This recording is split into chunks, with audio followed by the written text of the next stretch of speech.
Davom etamiz. Mamlakatimizda 15-martdan favqulodda vaziyatlardan muhofaza qilish va fuqaro muhofazasi oyligi boshlanadi. Bu davrda sel, toshqin va boshqa turdagi tabiiy hamda texnogen tusdagi hodisalarning oldini olishga qaratilgan ko'plab muhandislik tadbirlarini amalga oshirish rejalashtirilgan. Bu haqda Favqulodda vaziyatlar vazirligi mutaxassisi batafsil ma'lumot beradi.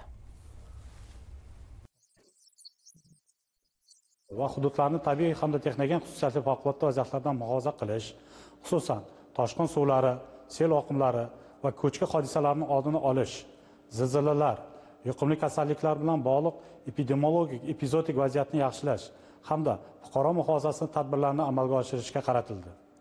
Joriy yilda fuqaro muhofazasini oyligi vazirligimiz oldiga qo'yilgan topshiriq va yangicha yondashuv asosida amalga oshirish zarur bo'lgan bir qator vazifalar belgilab olindi. Tasdiqlangan chora-tadbirlar rejasiga asosan aholi va hududlarni favqulodda vaziyatlardan muhofaza qilish, fuqaro muhofazasi va yong'in xavfsizligini ta'minlash mavzusida davra suhbatlari, seminar va boshqa profilaktik tadbirlar o'tkazish belgilab olindi. Joylarda zarur muhandislik himoya ishlarini amalda bajarish uchun sel oqimlari, suv toshqinlari va ko'chki xavfi mavjud hududlarda amaliy maxsus taktik o'quv mashg'ulotlarini o'tkazish. Hurmatli fuqarolar, sizlarni ushbu oylikda faol qatnashib qolishingizni so'rab qolamiz.